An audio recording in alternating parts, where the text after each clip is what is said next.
Hello students, how are you? Myself Talarikas, the finest and easiest way to learn the concept of physics. Today we are going to solve some numericals based on the concept of friction.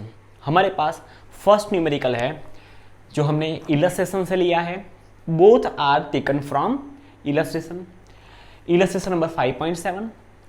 Determine the maximum acceleration of the train in which a box lying on its floor will remain stationary given that the coefficient of the static friction between the box and the train's floor is 0.15.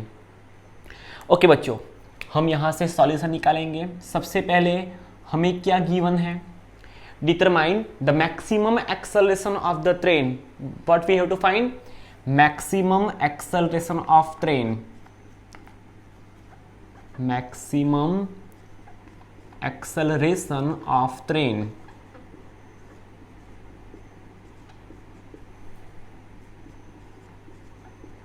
That means we have to find value of acceleration maximum. Okay, ये हमें find करना है. दिया क्या गया है? In which a box lying on its floor will remain stationary. मान लो यहाँ पे एक ट्रेन का एक कंपार्टमेंट है और उस कंपार्टमेंट के फ्लोर पे एक बॉक्स रखा है. बॉक्स दिया गया ना? यस, एक बॉक्स रखा है. और बच्चों देखो यहाँ पे अब होगा क्या?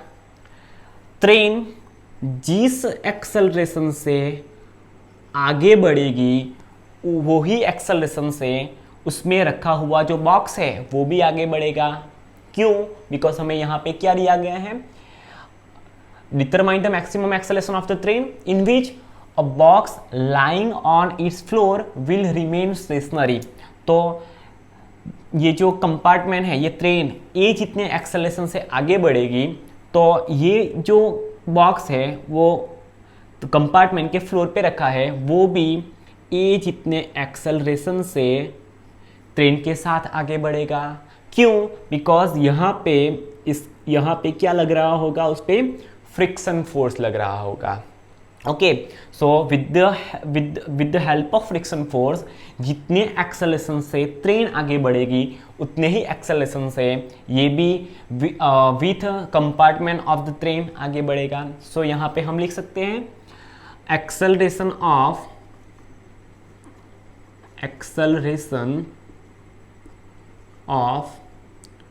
बॉक्स. एक्सेलरेशन ऑफ बॉक्स किससे? Due to static friction.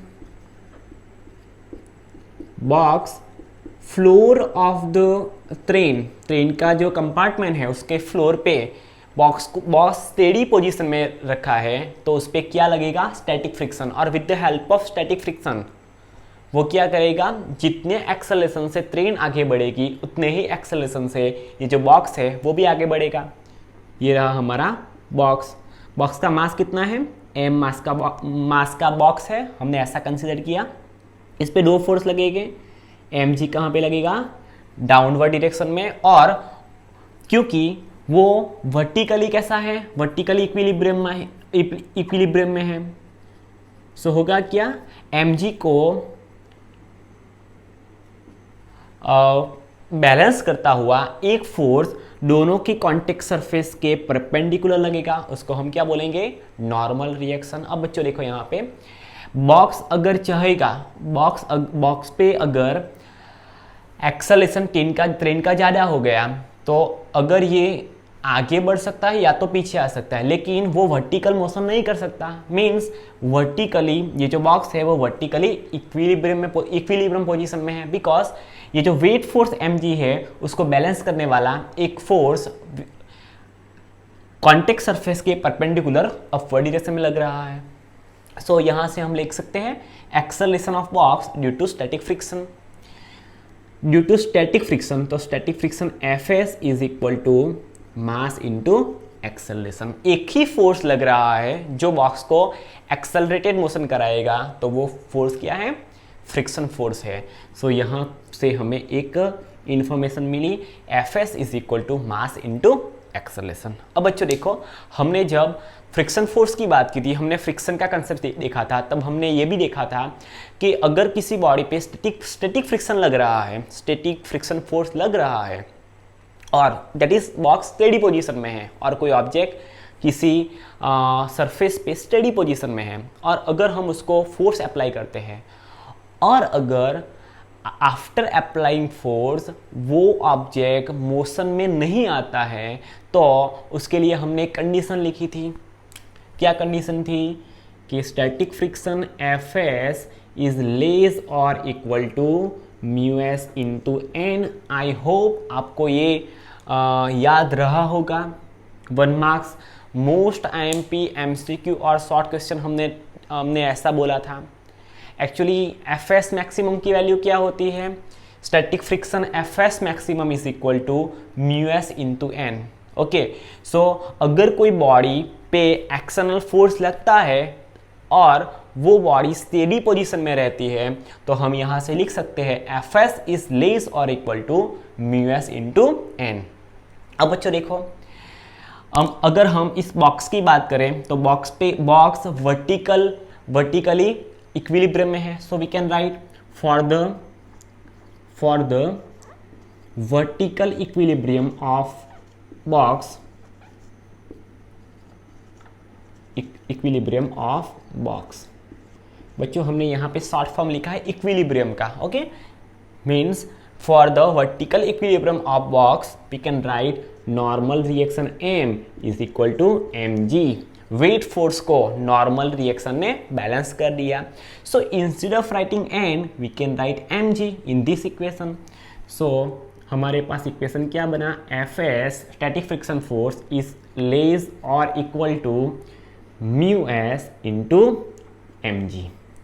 ये हो गया हमारा इक्वेशन। अब बच्चों हम यहाँ से देख सकते हैं from equation 1 this is our equation number 2। From equation 1 we can write ma instead of Fs। So हम यहाँ पे लिखेंगे फ्रॉम इक्वेशन 1 से हमें क्या इंफॉर्मेशन मिली? जहाँ पे भी हमें Fs दिखता है यहाँ पे हम क्या लिख सकते हैं? ma। सो यहाँ पे हम ma लिखेंगे। सो ma ये जो साइन है वो एज इट इज लेस और equal to μs into mg। आप यहाँ से लिख सकते हो on both side of equation mass of the box common है तो वो कैंसल आउट हो गए। सो हमें यहाँ से एक इंफॉर्मेशन मिली, एक कंडीशन मिली, a इज लेस और equal to μs into g। ओके, अब बच्चों ध्यान में रखो, हमें ये जो कंडीशन मिली ना वो मोस्ट IMP कंडीशन है। अब हमें फाइंड क्या करना है? मैक्सिमम एक्सेलरेशन फाइंड करना है। जितने एक्सेलरेशन से ये बॉक्स आगे बढ़ेगा उतने ही एक्सेलरेशन से ट्रेन भी आगे बढ़ेगी। बिकॉज ट्रेन आगे बढ़ रही है तभी तो वो बॉक्स आगे बढ़ रहा है। तो हम यहाँ से इनडायरेक्टली क्या निकालेंगे? एक्सेलरेशन ऑफ बॉक्स निकालेंगे और जितने एक्सेलरेशन से बॉक्स मूव करता होगा उतने ही एक्सेलरेशन से वो ट्रेन का कंपार्टमेंट भी आगे बढ़ रहा होगा। Now for the maximum value of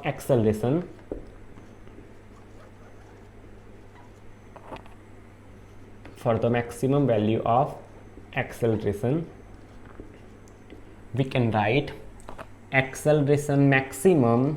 अब बच्चों देखो इज इक्वल टू, अगर एक्सेलरेशन है तो उसकी कंडीशन क्या है? एक्सेलरेशन इज लेस और equal to μs into g. But अगर एक्सेलरेशन मैक्सिमम हो गया तो ये जो लेस देन की जो साइन है वो निकल जाएगी। So we can write a maximum, that is a maximum possible acceleration of train, a max is equal to μs into g. Now μs हमें दिया गया है 0.15 मल्टीप्लाई बाई जी की वैल्यू हमें पता है। जी की वैल्यू क्या है? For simplicity we can write 10 metre per second square. Actually कितना होता है? 9.8 बच्चों, बट हमें यहाँ पे दिया गया है कि हमें g की वैल्यू, ग्रेविटेशनल एक्सेलरेशन की वैल्यू हमें 10 metre per second square consider करके ये न्यूमेरिकल सॉल्व करना है। So instead of writing 0.15 we can write 15/100 multiply by 10 as it is, ये कैंसल आउट हो गया। So maximum acceleration of the train Amax is equal to 15/10 क्या हो जाएगा 1.5 और एक्सेलरेशन का SI unit metre per second square. तो ये जो ट्रेन है वो 1.5 मीटर पर सेकंड स्क्वायर जितने मैक्सिमम एक्सेलरेशन से मोशन करेगी। Second one, illustration number 5.8, a mass of 4 kg rest on a horizontal plane, horizontal plane पे रखा है, ओके 4 kg का मास और रेस्ट पोजीशन में है। The plane is gradually inclined until at an angle theta is equal to 15 degree with the horizontal. The mass just begin to slide. What is the coefficient of static friction between the block and the surface? अब बच्चों हमें क्या दिया गया है, हमारे पास solution निकालते हैं। हमारे पास एक हॉरिजॉन्टल सरफेस है और उस हॉरिजॉन्टल सरफेस पे हमने एक m is equal to 4 kg mass का ब्लॉक रखा है जो कि वो रेस्ट पोजीशन में है। सेकंड लाइन हम देखते हैं, तो सेंटेंस देखते हैं, the plane is gradually inclined until at an angle theta is equal to 15 degree. देखो यहाँ पे अगर ये जो सरफेस है वो इंक्लाइन होता है और विद द हॉरिजॉन्टल वो कितना एंगल फॉर्म करता है, theta is equal to 15 degree जो हमें बोला गया है। तो ये जो ब्लॉक है उसकी जो सिचुएशन है कुछ इस तरह से होगी।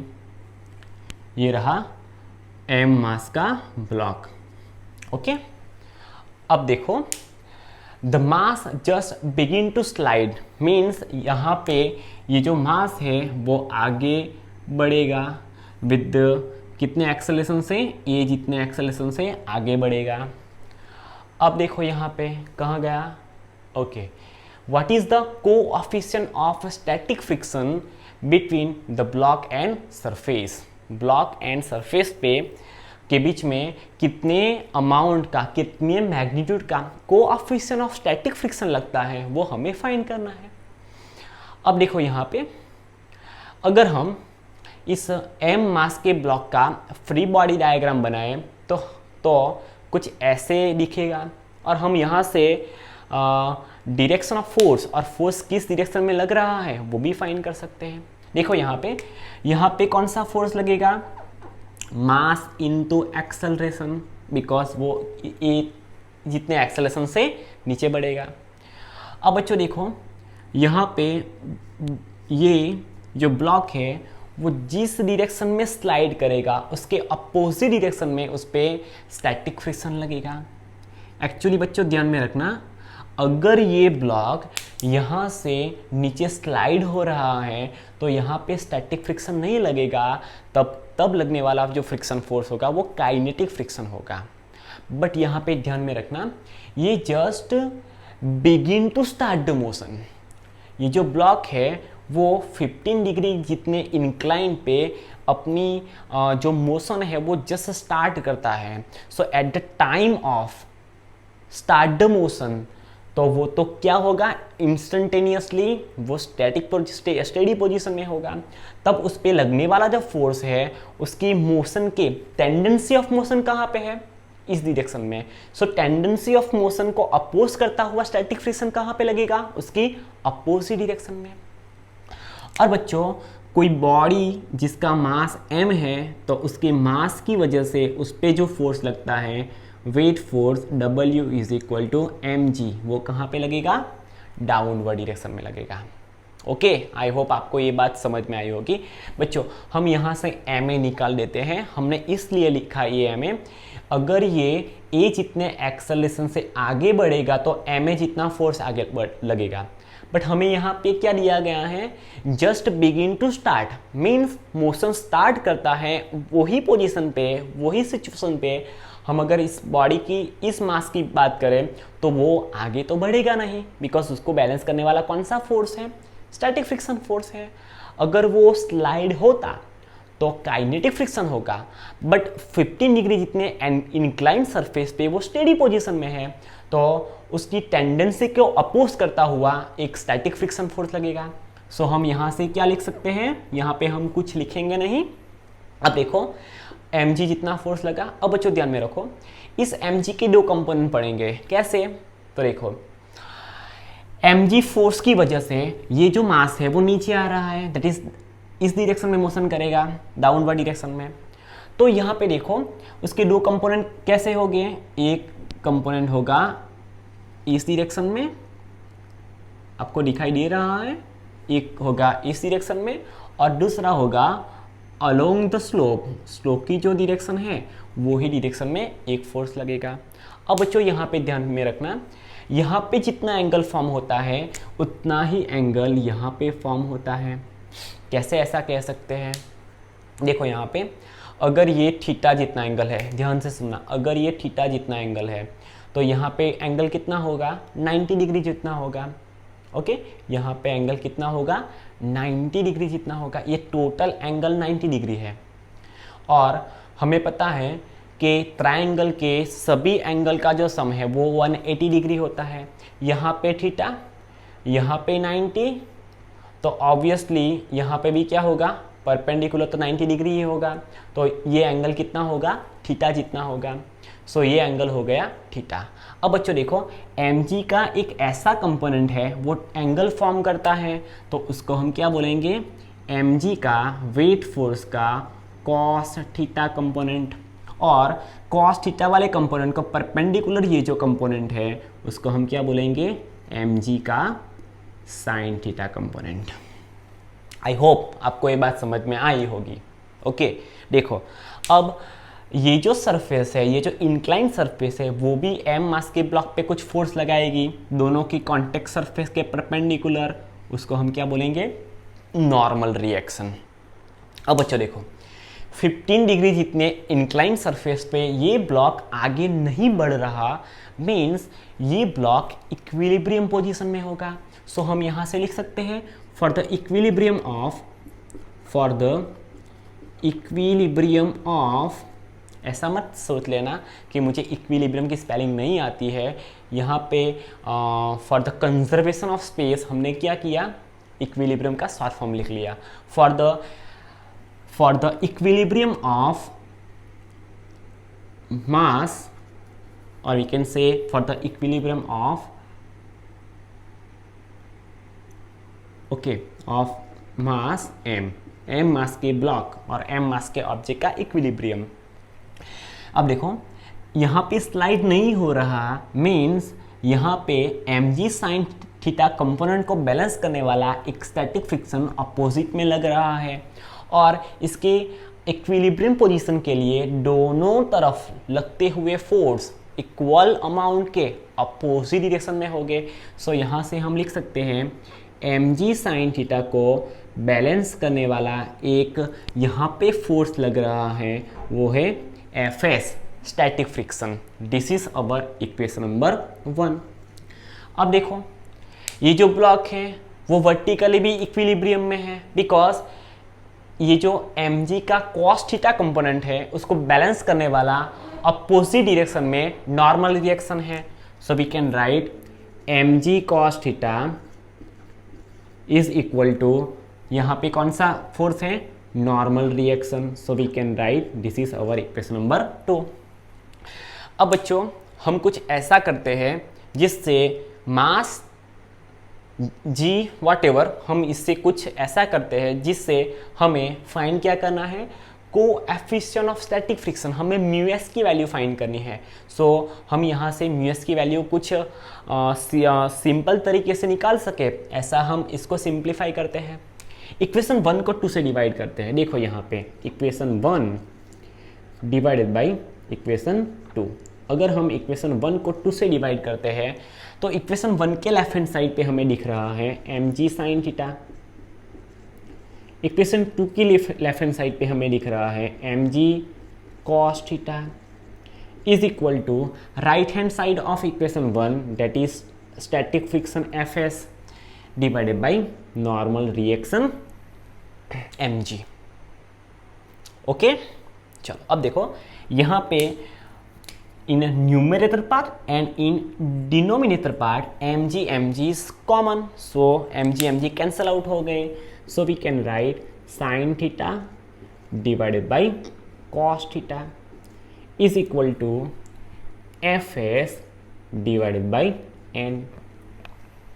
ओके अब बच्चों हमने 10th स्टैंडर्ड में ट्रिगोनोमेट्री देखा था और ट्रिगोनोमेट्री में ट्रिगोनोमेट्रिकल रेशियो आया था कि sine theta divided by cos theta is equal to tan theta. So we can write, यहाँ से हम क्या लिख सकते हैं, tan theta is equal to Fs divided by n। बच्चों हमें Fs की वैल्यू नहीं चाहिए, हमें तो फाइंड क्या करना है, हमें फाइंड करना है coefficient of static friction, that means we have to find value of mu S. So to find the value of mu S हम क्या करेंगे, हमें स्टैटिक फ्रिक्शन फोर्स की एक कंडीशन पता है, static friction is equal to, यहाँ से हम क्या लिख सकते हैं, static friction Fs is actually Fs maximum. Okay हम इसकी मैक्सिमम वैल्यू ही फाइंड कर सकते हैं बिकॉज ये जो स्टैटिक फ्रिक्शन है वो तो सेल्फ एडजस्टिंग फोर्स है। So Fs maximum is directly proportional to normal reaction n, and if we remove the symbol of proportionality we have to add one constant and that constant will be coefficient of static friction is equal to mu s into n। अब बच्चों देखो यहाँ पे ध्यान से सुनना, अगर मैं mu s को यहाँ पे ले आऊँ, अगर मैं नॉर्मल रिएक्शन को यहाँ पे ले आऊँ तो क्या होगा, Fs maximum divided by normal reaction is equal to mu S. देखो यहाँ पे Fs डिवाइडेड बाय n होगा, सो यहाँ से हम क्या लिख सकते हैं, म्यू एस लिख सकते हैं। तो ये हमारा एंगल क्या होगा, tan theta is equal to Fs divided by m, तो क्या होगा, n जितना होगा, सो यहाँ से हम क्या लिख सकते हैं, म्यू एस। फिर से एक बार, स्टैटिक फ्रिक्शन की कंडीशन है maximum static friction is proportional to normal reaction acting on a body. So if we remove the symbol of proportionality we have to add the coefficient of static friction that is mu S and n that is normal reaction remain as it is. अगर हम normal reaction को is equal to के left hand side पे लाएंगे तो यहाँ पे वो मल्टीप्लीकेशन में है विथ म्यू एस, अगर वो लेफ्ट हैंड साइड पे आएगा तो डिवीजन में चला जाएगा। So we can write Fs maximum divided by normal reaction is equal to coefficient of static friction mu S. So यहाँ से हम Fs डिवाइडेड बाय n की जगह पे हम क्या लिख सकते हैं, म्यू एस लिख सकते हैं। सो यहाँ से हमें म्यू एस की वैल्यू मिलेगी, so mu S is equal to, that is coefficient of static friction mu S is equal to tan theta, और थीटा कितना है, थीटा है 15 डिग्री, कितना है 15 डिग्री। अब बच्चों हमें tan 15 की वैल्यू निकालनी है, so mu S is equal to tan 15 को अगर आप नेचुरल टेंजेंट में देखोगे तो आपको कुछ ऐसी वैल्यू दिखेगी 0.2679। बिलीव मी, अगर आप tan 15 को नेचुरल टेंशन के टेबल में देखोगे तो आपको वैल्यू क्या मिलेगी, 0.2679। और हम इसको अप्रॉक्सीमेटली लिख सकते हैं, approximately static friction force coefficient of static friction is 0.27। कितना मिलेगा, 0.27 जितना मिलेगा। और बच्चों यहाँ पे कोई यूनिट नहीं आएगा बिकॉज देखो यहाँ पे म्यू एस क्या होता है, Fs बाई n। Fs क्या, static friction force, static friction force, और n क्या है, normal reaction force. Both are force, so unit of both cancel out each other. So mu S की कैसी फिजिकल क्वांटिटी होगी, unitless and dimensionless physical quantity होगी। So हमने यहाँ पे निकाल लिया coefficient of static friction between block and the surface is approximately 0.27. Okay, now we will solve illustration number 5.9. What is the acceleration of the block and trolley? यहाँ पे block है, यहाँ पे trolley है. We have to find what is the acceleration of the block and trolley system shown in figure if the coefficient of kinetic friction. बच्चों हमें coefficient of kinetic friction दिया गया है बिकॉज यहाँ पे ये जो मास है वो नीचे जाएगा तो ये ट्रॉली आगे बढ़ेगी. तो जब ट्रॉली मोशन में होगी तो उसको अपोज करता हुआ एक kinetic friction force opposite direction में लगेगा.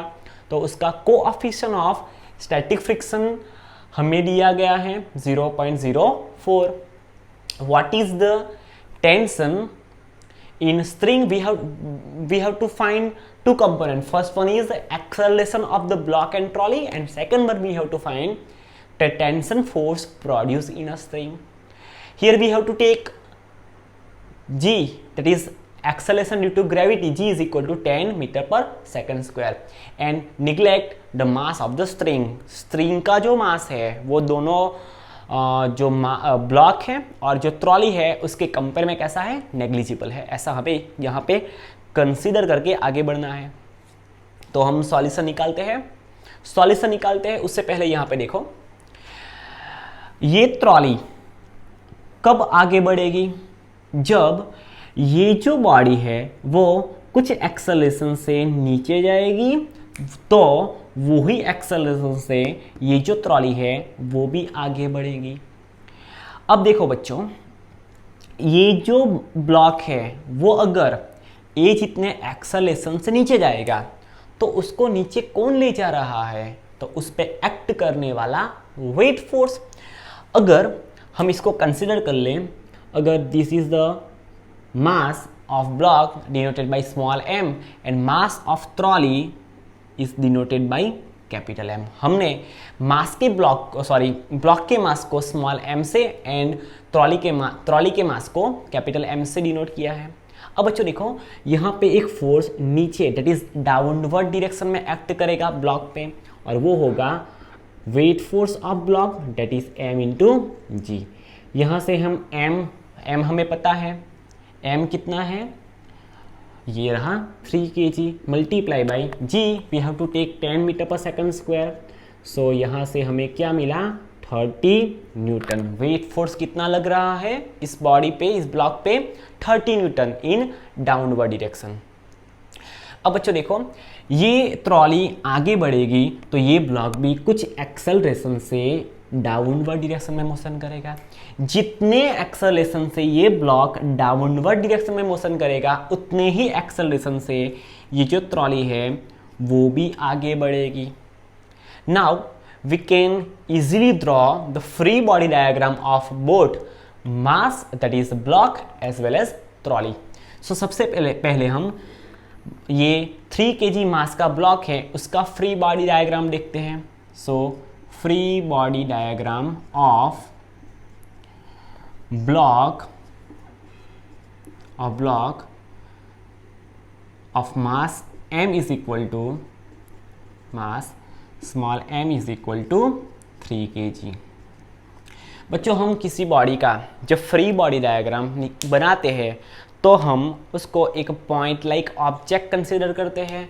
सो यहाँ से हम इस 3 kg मास के ऑब्जेक्ट को, ये रहा 3 kg मास का ऑब्जेक्ट दैट इज़ ये बॉक्स और ब्लॉक, उसको हम जिस पे लगने वाले सभी फोर्स को यहाँ पे हम दिखाएंगे. डाउनवर्ड डायरेक्शन में कौन सा फोर्स लग रहा है, W is equal to mj जितना, और हमने वो निकाल लिया. 30 न्यूटन का फोर्स डाउनवर्ड डायरेक्शन में लग रहा है. उसको अपोज करता हुआ एक फोर्स स्ट्रिंग में प्रोड्यूस होगा जो कि वो टेंशन फोर्स होगा. बॉडी डाउनवर्ड डायरेक्शन में एक्सेलरेटेड मोशन करती है. So according to Newton's second law of motion हम यहाँ से लिख सकते हैं, देखते हैं यहाँ से क्या लिखते हैं हम, according to Newton's second law of motion. Newton साहब का सेकंड लॉ हमें क्या कहता है, F net is equal to mass into acceleration net. So we can write F net is equal to mass M of the body accelerating with the acceleration small A. Now net force, body जिस direction में motion करेगी उस direction में लगने वाले force को हम with positive sign लेते हैं. सो यहाँ पे हम 30 न्यूटन को with positive sign and tension force T को हम विथ नेगेटिव साइन लेंगे इज इक्वल टू एम, ये एम है और एम की वैल्यू क्या है 3 kg है. सो हम यहाँ से 3a लिख सकते हैं. This is our equation number 1. ये हमें फर्स्ट इंफॉर्मेशन मिली कहाँ से, फर्स्ट ब्लॉक के, दैट इज 3 kg मास के ब्लॉक का हमने फ्री बॉडी डायग्राम निकाला तो हमें इतनी इंफॉर्मेशन मिली. अब हम फ्री बॉडी डायग्राम निकालते हैं ट्रॉली का, that is free body diagram of trolley of mass capital M is equal to 20 kg. 20 kg mass की जो ट्रॉली है वो a जितने एक्सेलरेशन से आगे बढ़ रही है, तो उसका हम फ्री बॉडी डायग्राम निकालें तो ये रही ट्रॉली जिसका मास है 20 kg. उस पे लगने वाले सभी फोर्स को हम विथ डायरेक्शन यहाँ पे डिनोट करेंगे. तो आगे एक फोर्स लग रहा है जो कि वो स्ट्रिंग में प्रोड्यूस होने वाला टेंशन फोर्स है, और डाउनवर्ड डायरेक्शन में उसको अपोज करने वाला एक फोर्स है जिसको हम क्या बोलेंगे, काइनेटिक फ्रिक्शन. बॉडी जिस डायरेक्शन में स्ट्रिंग पे टेंशन फोर्स लगेगा उस डायरेक्शन में बॉडी एक्सेलरेटेड मोशन करेगी. So acceleration of the body is along the direction of string. हम यहाँ से Newton second law of motion apply करेंगे. Newton's second law of motion, Newton साहब ने हमें सेकेंड लॉ क्या दिया, net F net is equal to mass कितना है कैपिटल M जितना, कितने एक्सेलरेशन से मोशन कर रहा है a जितने. बॉडी जिस डायरेक्शन में एक्सेलरेटेड मोशन करेगी उस डायरेक्शन में लगने वाले फोर्स को हम यहाँ पे विथ पॉजिटिव साइन लेंगे. So t with positive sign, और यहाँ पे F के जो बॉडी के मोशन को अपोज कर रहा है सो उसको हम विथ नेगेटिव साइन लेंगे.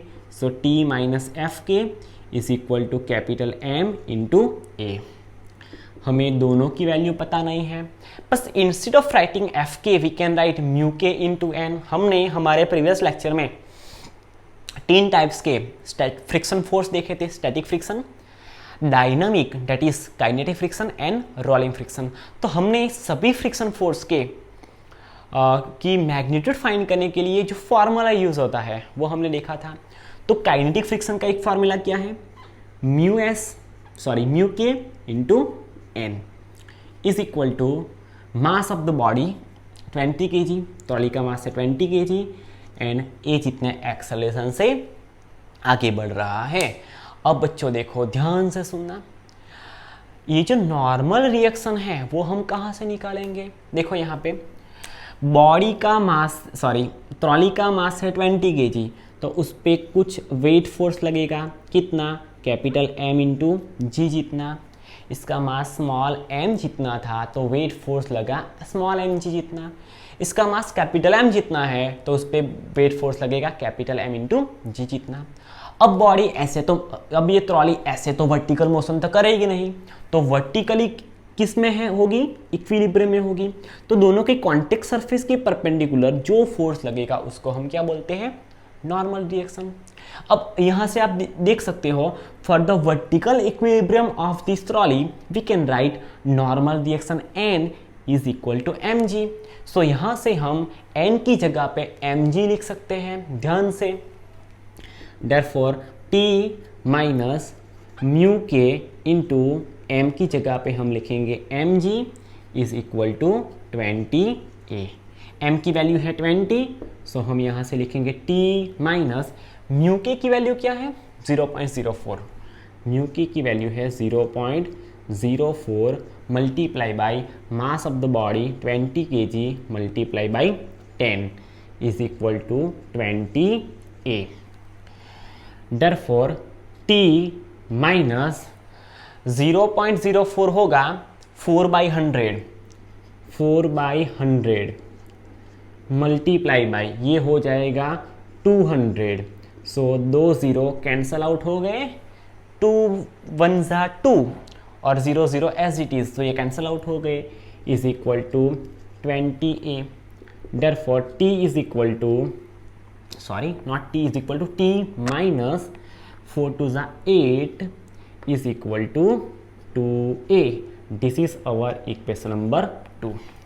अब बच्चों हम इक्वेशन 1 एंड इक्वेशन 2 का यूज़ करके बॉडी का एक्सेलरेशन या तो हम टेंशन फोर्स निकाल सकते हैं. सबसे पहले हम एक्सेलरेशन निकालेंगे. T और ये T कुछ भी तरह से ये कैंसल आउट होने चाहिए. तो हम ऐसा क्या करेंगे जिससे हम T को कैंसल आउट कर सके. हम 1 में 2 को ऐड करेंगे. क्या करेंगे, इक्वेशन 1 में इक्वेशन 2 को ऐड करेंगे. So equation 1 plus equation 2.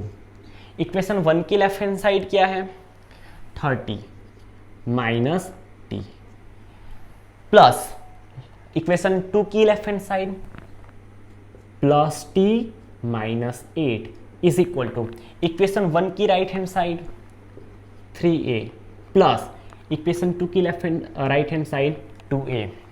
This is 3A plus 2A. So यहाँ से T और माइनस T कैंसल आउट हो गए. So 30 minus 8 is equal to 5A. So यहाँ से क्या हो जाएगा 22 इज इक्वल टू 5A. सही है ना. Oh there is one mistake बच्चों, यहाँ पे 20A है. हमने एक गलती कर ली भाई, हम तो 0 को भूल ही गए.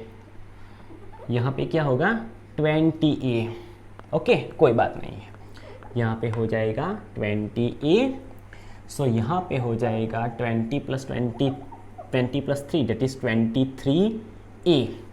सो 22 इज इक्वल टू 23A. हम यहाँ से A फाइंड करेंगे तो A इज इक्वल टू ये जो 23 है वो 22 के डिवीजन में जाएगा. सो हम यहाँ से लिख सकते हैं 22 divided by 23. Now acceleration A is equal to, acceleration हमें कितना मिलेगा, हम इसको डिवाइड करेंगे तो हमें एक्सेलरेशन की वैल्यू मिलेगी अप्रॉक्सीमेटली 0.96. क्या मिलेगी, अप्रॉक्सीमेटली 0.96. सो ये हो गया acceleration of trolley as well as acceleration of block. जितने एक्सेलरेशन से ब्लॉक डाउनवर्ड डायरेक्शन में मोशन करेगा उतने ही एक्सेलरेशन से ये ट्रॉली आगे बढ़ेगी. Now we will find tension force produce in a spring. So हम कोई भी ऐसा इक्वेशन सिलेक्ट करते हैं, इक्वेशन 1 या तो 2 में से हम इजीली एक्सेलरेशन की वैल्यू टेंशन फोर्स की वैल्यू निकाल सकते हैं. सो फ्रॉम इक्वेशन 1 देखो यहाँ पे अगर हम इस एक्सेलरेशन की वैल्यू यहाँ पे पुट करेंगे तो हमें T मिल जाएगा. So 30 minus T is equal to 3 into 0.96. So T को हम यहाँ पे ले जाएंगे, ये यहाँ पे आ जाएगा. तो 30 minus 3 into 0.96 is equal to tension force T. So tension force T is equal to 30 minus 3 को हम 0.96 से मल्टीप्लाई करेंगे तो हमें वैल्यू मिलेगी 2.88. So tension force T is equal to 30 में से हम 2.88 को माइनस करेंगे तो हमें वैल्यू मिलेगी 27.12. एंड ये T है वो टेंशन फोर्स है तो उसका यूनिट होगा न्यूटन. तो T is equal to 27.12 newton जितना टेंशन फोर्स स्ट्रिंग में प्रोड्यूस होगा. और ये जो ब्लॉक है और ये जो ट्रॉली है वो कितने एक्सेलरेशन से आगे बढ़ेगी, कहाँ कहाँ पे 0.96। बच्चों हम यहाँ से एक हाफ मार्क कट हो सकता है आपका। एक्सेलरेशन का ऐसा यूनिट होगा बच्चों मीटर पर सेकंड स्क्वायर, हमने यहाँ पे मिस कर दिया लिखने को। सो यहाँ से क्या होगा 0.96 metre per second square. Okay, आई होप आपको सभी न्यूमेरिकल्स अच्छे से ख्याल आए होंगे। Thank you.